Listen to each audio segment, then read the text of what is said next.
Olá, pessoal, começando mais uma aula do sexto ano, aula de ciências, e a gente vai falar agora um pouco sobre o sistema locomotor. O sistema motor, ele é constituído por várias partes muito importantes: o sistema ósseo, as articulações, os músculos, e todos trabalham em conjunto para a sustentação do corpo e também para a locomoção. No caso do nosso esqueleto, ele é dividido em duas partes importantes. O esqueleto axial é a parte central, que é formada pela cabeça, pescoço e tronco. E a parte do esqueleto apendicular é formada pelos membros superiores e inferiores, os braços e as pernas. Os ossos também têm formas diferentes. Nós temos ossos longos, que são mais compridos, né, como o húmero, o rádio, a una, as falanges, que são os ossos que a gente tem aí no nosso braço, né? Toda essa parte mais comprida do braço são ossos longos. Também temos ossos curtos, como os ossos carpais e tarsais, que ficam aí na palma da nossa mão. Os ossos planos, como os ossos do crânio, o externo, as costelas e a escápula. Tentem tocar a parte de trás do ombro de vocês. Essa parte de trás é chamada escápula e ela tem uma superfície plana. E também nós temos ossos irregulares, que eles não têm um formato muito bem definido e não podem ser, por isso, classificados entre ossos longos e compridos ou planos, enfim, que é o caso das vértebras, que têm formatos irregulares. A nossa coluna vertebral é formada por vários desses ossos. Então, lá vamos lá para alguns exemplos. Lá vamos nós. Os ossos planos achatados, como os ossos do nosso quadril, os ossos do crânio e os ossos da escápula, eles têm um formato mais achatado, tá?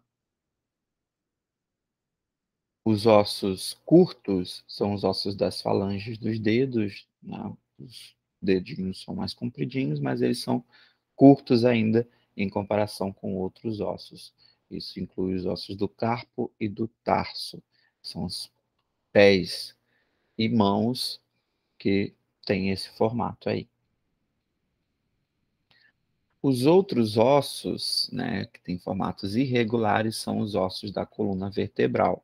A nossa coluna é dividida em vários estágios aí, vários pedacinhos, e tem nomes específicos dependendo da região que elas estão. Então, nós temos a lombar, que é a base, nós temos a parte do pescoço, a cervical, e também os ossos do cóccix, que é a parte terminal da nossa coluna.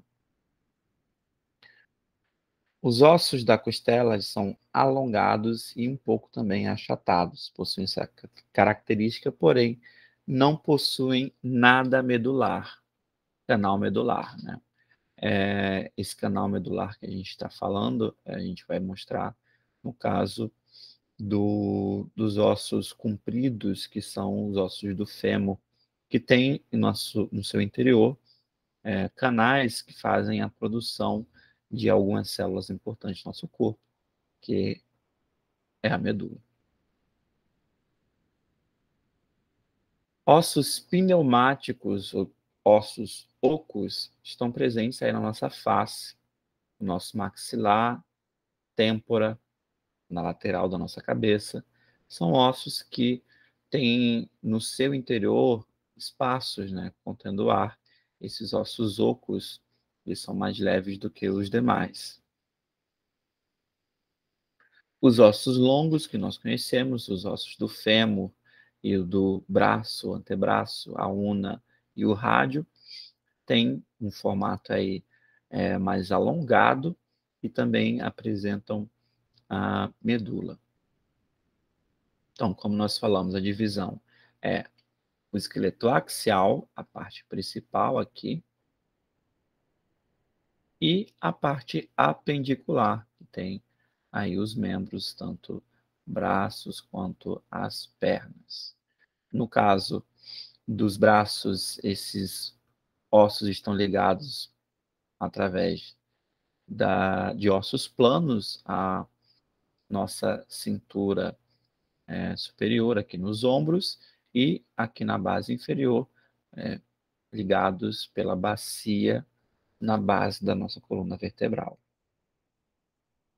Aí no livro de vocês tem alguns nomes de ossos importantes, como a maxila, a mandíbula, algumas vértebras, os ossos sacro, os externos, a una, o rádio, entre vários ossos aí importantes que a gente vai aprender ao longo das aulas.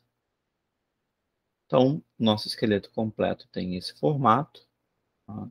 Muda um pouco do sexo feminino para o sexo masculino na relação aqui da bacia, isso porque as mulheres têm uma abertura maior na bacia, justamente para a reprodução, é por onde o bebê passa. O crânio, ele tem um formato semelhante ao dos nossos ancestrais. A parte do crânio é a parte superior, o rosto é a parte anterior e a mandíbula é a parte móvel. Essa parte aqui móvel é consistente com os nossos ancestrais também. Ele sofreu algumas alterações, né, durante essa etapa evolutiva. Evoluiu de espesso para delgado e mais leve também. A espessura também e configuração mudaram, mas o padrão se manteve perfeitamente reconhecível. No caso do nascimento, nós nascemos aí com alguns ossos no crânio separados, que a gente chama de moleira. Essa moleira faz com que os ossos do crânio consigam se mexer, se movimentar. E isso ajuda na hora do nascimento, já que a cabeça do bebê tem que ser um pouco espremida para passar aí pelo canal vaginal. Depois de um tempo, esse crânio aí, ele começa a se unir esses pedaços, né? Aí, a partir de cerca do primeiro mês, segundo, até os 2 anos aí, esses ossos vão se unir, formando o que a gente conhece aí como crânio. E nós temos vários ossos importantes aí, a região frontal, parietal, a parte superior, occipital, a parte de trás, temporal, a parte da lateral e a parte dos ossos da frente, aí, contido por vários ossos menores muito importantes. E, é claro, a mandíbula, que seria a parte móvel do nosso crânio. Aí na face nós vemos alguns ossos importantes, inclusive as regiões onde os olhos ficam, tá? A parte do nariz, uma parte do nariz é feita de ossos, né? Essa parte nasal, mas também tem uma parte, a protuberância do nariz, o comprimento do nariz é devido à presença de cartilagem, que é um outro grupo aí que nós vamos estudar ao longo dessas aulas.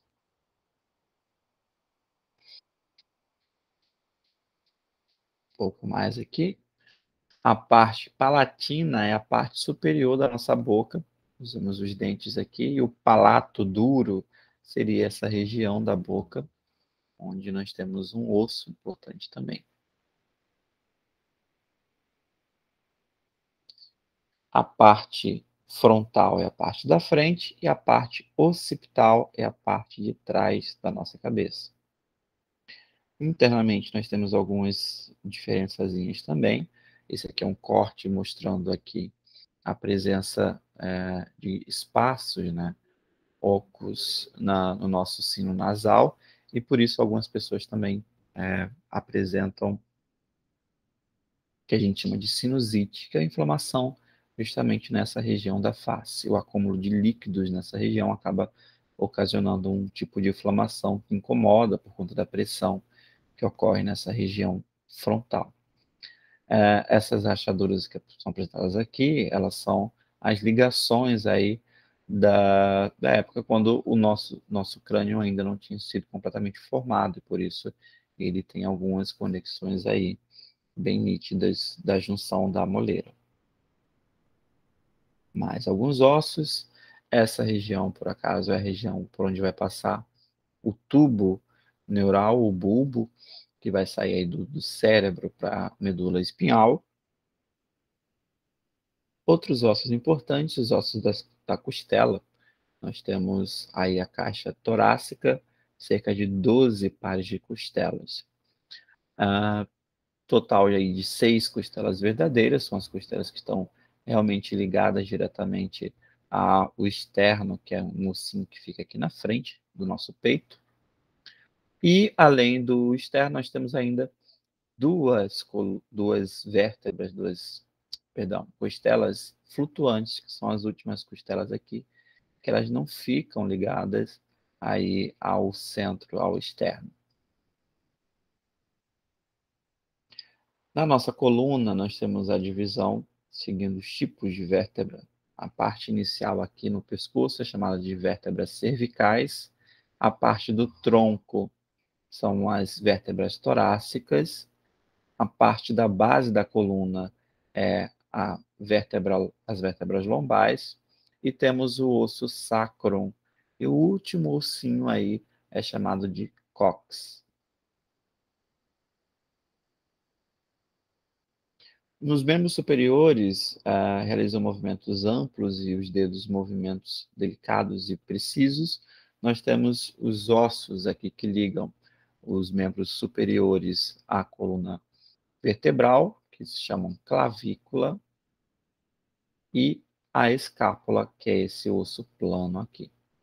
Logo depois, nós temos o braço e o antebraço. O húmero é um osso longo, e junto com o rádio e a una, o antebraço ele consegue fazer um movimento aí giratório em torno do próprio eixo. A gente consegue virar a palma da mão para cima e a palma da mão para baixo, sem mexer, de fato, o antebraço, né?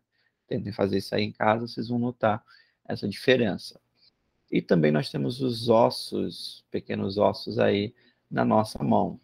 Os ossos do carpo, metacarpo, e as falanges, que são os dedos, né? Cada partezinha dessa dobrinha do dedo aí, nós temos as falanges. Nos ossos dos membros inferiores, nós temos a base, que a gente chama de ilho, o pubis, ligados aí diretamente ao fêmur, através de uma conexãozinha aqui. No fêmur, nós temos a presença de medula. A patela seria a rótula do joelho, né? A bolinha que fica no joelho da gente.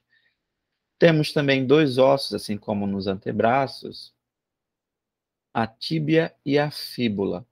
E com isso nós podemos ter um giro aí de pelo menos 180 graus dos nossos pés. Também temos os ossos menores dos pés, que são chamados de társicos, o tarso e metatarso, são os ossos menores aqui. Opa. Continuando.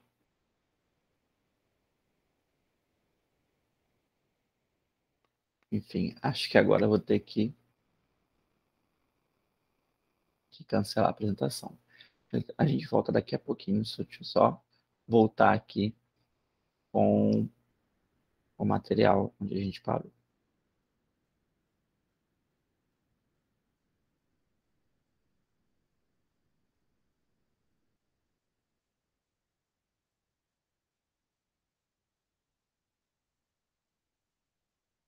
Então, voltando aqui, nós temos também a parte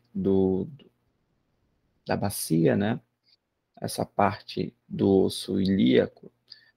Temos pequenas diferenças entre os ossos da mulher e do homem. No caso do homem, a abertura é um pouco menor, isso porque a gente não tem necessidade de dar à luz a nenhum ser vivo, né?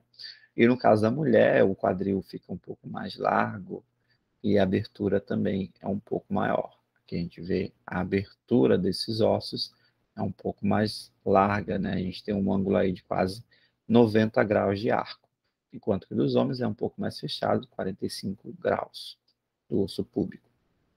As funções dos ossos incluem a sustentação do nosso corpo, proteção, principalmente aí no crânio, na medula óssea, que protegem o tubo nervoso, o sistema nervoso central, e também os órgãos, no caso dos ossos torácicos, produção de células sanguíneas, como os glóbulos brancos e hemácias, movimento e ancoramento muscular. Todos os nossos músculos são músculos ligados diretamente aos ossos, e por isso a gente tem a precisão de alguns movimentos. Armazenamento de minerais, como cálcio e fósforo, orifícios locais e ancoramento de músculos, tendões, ligamentos, superfícies articulares, condutores de nervos e vasos sanguíneos, etc. Na próxima aula, nós vamos falar um pouco sobre as cartilagens que envolvem os ossos e o papel delas na articulação, nossa movimentação, na locomoção dos seres humanos, ok? Encerramos nossa aula por aqui, espero que vocês tenham gostado e até a próxima.